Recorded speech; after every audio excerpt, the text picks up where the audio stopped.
Tulin just ehitusmaterjalide poest, et oma tuppa uued põrandaliistud osta. Ja kuna mõõdulint oli kadunud, siis otsustasin, et mõõdan jalgades ära. Näe niimoodi.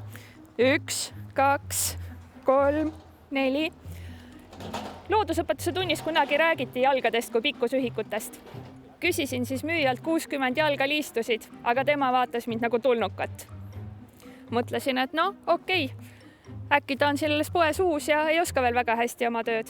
Aga küsisin siis 20 kaelkirjaku kaelapikkuse jagu tapeeti ka, aga taas vaatas müüja mind nagu tulnukat. Ütles, et mine Metroserti ja tee omale põhiühikud selgeks. Siin ma nüüd olen. Lähen vaatan, kas leian kellegi, kes aitaks mul teada saada, mis poes valesti läks.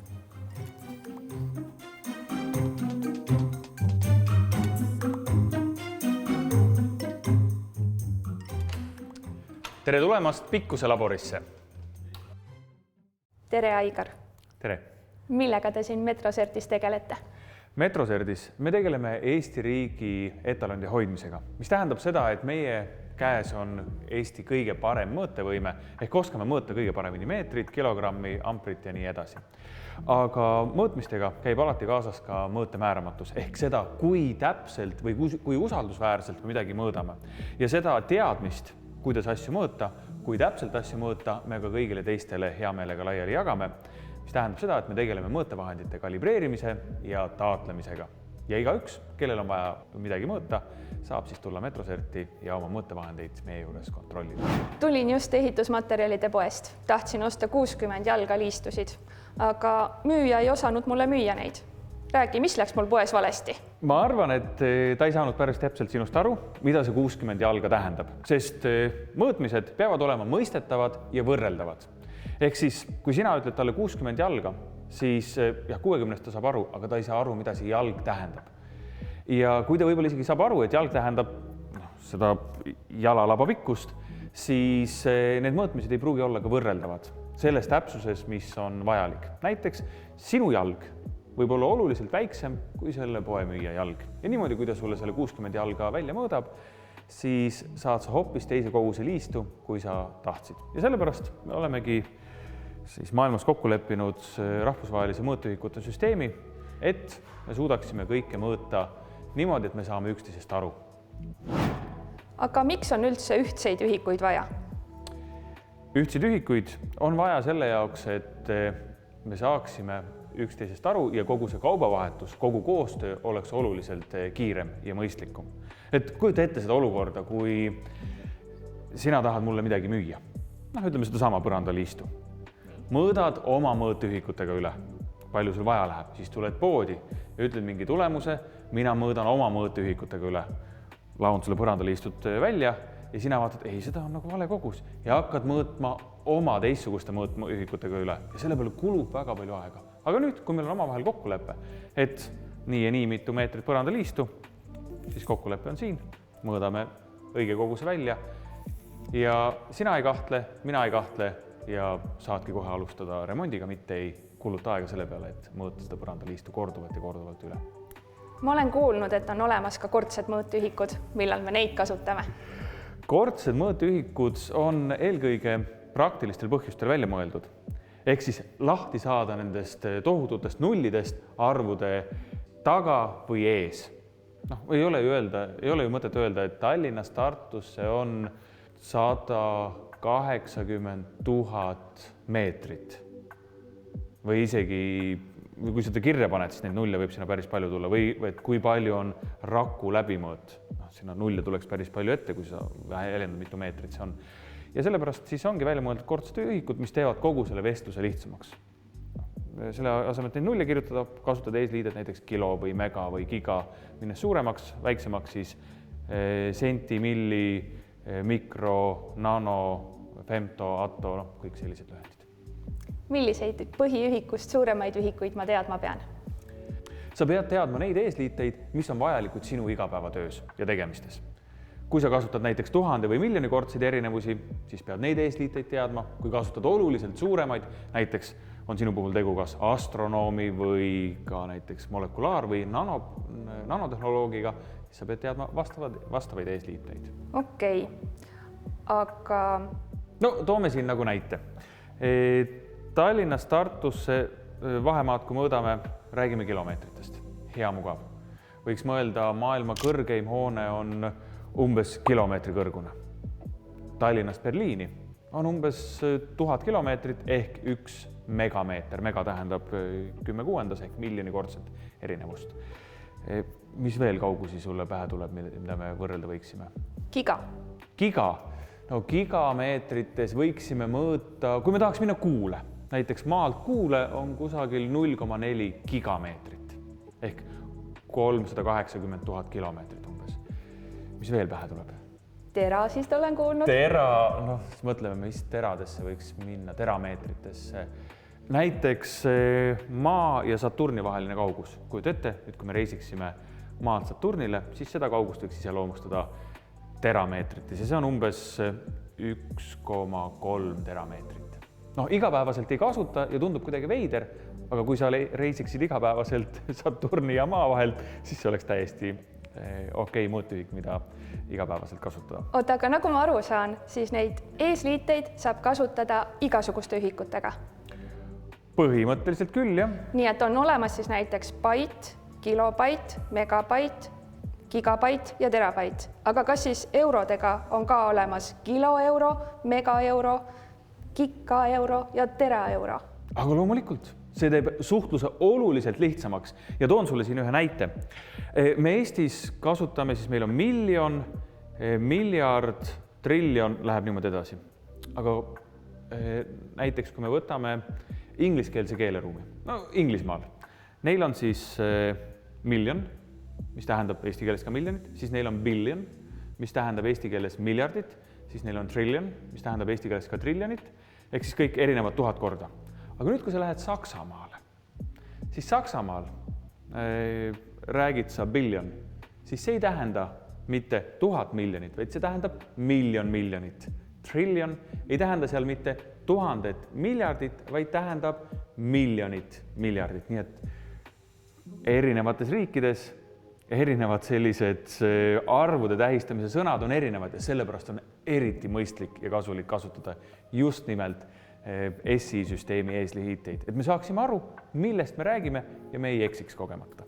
Aga kui mul oleks 1 gigaeuro, kas ma oleksin siis rikas?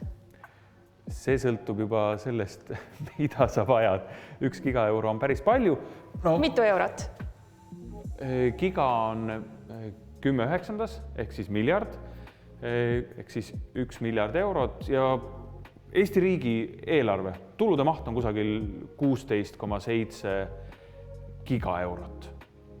No. Milliseid põhiühikust väiksemaid ühikuid ma teadma peaksin? See oleneb täiesti sellest, millega sa igapäevaselt tegeled. Näiteks, kui sa kurke kasvatad, siis, sul ongi siin üks kurk, siis kurgi pikkust võiks mõõta detsimeetrites. See on umbes 10 meetrit, ka kui kurk on 2 korda pikem, siis on 2 detsimeetrit. Aga oluliselt lihtsam rääkida, kui et minu kurgi pikkust on 0,2 meetrit või 0,1 meetrit. 1 detsimeeter, 2 detsimeetrit, pool detsimeetrit, väga lihtne on rääkida. Siis sealt edasi 10 korda väiksem on sentimeeter. No kui me sentimeetritest räägime, siis näiteks mobiiltelefoni paksus ja ka muid mobiiltelefoni mõõtmeid võiks mõõta ju sentimeetrites. Hea lihtne rääkida. Siis mis edasi? Millimeeter. Kas see võiks olla näiteks helkuri paksus? Ja kui sa peaksid igapäevaselt mõõtma neid helkureid, neid iseloomustama, siis nende mõõtusid on hea anda millimeetrites. Jällegi hea lihtne ja selge rääkida, millega tegeleme. Kas veel on väiksemaid mõõtühikuid olemas? Loomulikult, siit saab veel minna palju väiksemaks. Millimeetrist väiksem, räägime mikromeetritest. Neid võiks kasutada siis, kui sa tegeled näiteks uurid tolmu, sest õhus lendavad tolmuosakesed on seal umbes mikromeetri suurusjärgus. Kas see tolmuosake ka siin? Siin laboris tolmuosakesi ei ole, sest siin me püüame õhku hoida võimalikult puhtana, sest mida vähem on siin meid segavaid osakesi, segavaid tingimusi, seda paremad ja täpsemad meie mõõtmised on. Aga kas mikrost väiksemaid asju on ka veel olemas? Loomulikult, siis me jõuame nanomeetritesse ja näiteks ühe suhkrumolekuli läbimõõt on seal nanomeetri kandis. aga need eesliited, neid ei pea kasutama ainult pikkuste jaoks. Iga ühiku jaoks need sobivad suurepäraselt. Kui me räägime massist, räägime siin ajast, räägime voolutugevusest, räägime valgustugevusest, millest iganes, alati võime neid eesliiteid kasutada. Ka sina kodus ju maksad elektri eest. Maksan. Kasutad kilovatt-tundi. Kui räägime riigi tasemel elektri tootmisest, räägime megavatt-tundidest või räägime isegi teravatt-tundidest. Ja kui näiteks tegeled bioloogiaga, siis saad rääkida seal mikroliitritest, nanoliitritest, kui mingisuguseid katseid teed. Nii et see ühikute maailm on suur ja lai. Tähtis on alati teada, mida sa mõõdad, kuidas sa mõõdad ja millega sa mõõdad. Kas see asi siin on Eesti kõige täpsem 1 kilogramm? See siin on kilogrammine viht, kuid selle puhul ei ole tegu Eesti riigi etaloniga. See riigi etalon tegelikult ei tähenda mitte seda füüsilist objekti ainult, vaid see tähendab ka neid ruume, kus me seda hoiame, neid tingimusi, tähendab neid inimesi, kes sellega igapäevaselt tegelevad, tähendab neid metoodikaid, mida me kasutame, ehk siis tervet süsteemi. Ja jah, selle vihi massi me oleme võimelised siin Metroserdis Eestis kõige täpsemini mõõtma. Aga kas see asi siin on siis täpselt 1 meeter pikk? Tõepoolest, siia on peale kantud siis jaotised ja ära mõõta siis 0-st ja 100-ni. Me saame jah, selle pikkuseks 1 meeter, aga alati antakse see mõõtetulemus koos määramatusega. Ehk see määramatus, mis mõõtetulemusega alati kaasas käib, iseloomustab seda, kui kindlad me selles tulemuses oleme. Ja mida kindlamad me selles tulemuses oleme, seda täpsem see mõõtmine on, aga seda kallim ka seda mõõtmist teostada on. Et igapäevaselt, kui sa midagi teed, pead sa alati küsima, kui täpselt sul midagi vaja teada on. Aga mis asi see siin laua peal on? See siin on pikkusmõõtevahend nihkkaliiber ehk nihik. Sellega on võimalik siis mõõta objektide välismõõte või sisemõõte, asetades selle objekti siis siia nihiku haarade vahele. Ja eks see ole natukene täpsem kui selline tavaline joonlaud. Ja selliseid mõõtevahendeid me ei kasuta piltlikult öeldes maja mõõtmiseks, vaid kasutame selliste peenmehaanika detailide mõõtmiseks. Ma vaatan, et see on niiskuskindel ka. Kas kilupikkuse saab ka ära arvutada? Jah, kilupikkust võid ka sellega mõõta, aga praktikas nihikuga kilupikkust või ka räimepikkust on nihikuga veidike keeruline mõõta, tasuks kasutada mõnda selleks sobivamat mõõtevahendit. Sa enne mainisid, et sul oli vaja mõõta kodus neid liistupikkusi. Oli. Mul on siin 2 pikkuse mõõtmise vahendit. Mõõdulint, kus jaotise väärtus on 1 millimeeter ja joonlaud, kus jaotise väärtus on 0,5 millimeetrit. Ilmselgelt see joonlaud on oluliselt täpsem kui see mõõdulint. Kumba aga kasutada nende liistude mõõtmiseks? Ma arvan, et mugavam on mõõdulindiga, sellepärast, et siis ei pea nii palju kummardama. Jah, tõepoolest, selle joonlauaga pead sa mõõtma liistupikkusi mitu korda, ehk sa pead joonlaua edasi tõstma. Aga iga edasi tõstmisega see määramatusi tuleb juurde ja seega, kuigi see joonlaua jaotis on küll väiksem, saad sa lõpptulemuse oluliselt ebatäpsema kui 1 kord selle mõõdulindiga mõõtes. Aitäh, Aigar! Aga mul on 1 küsimus veel.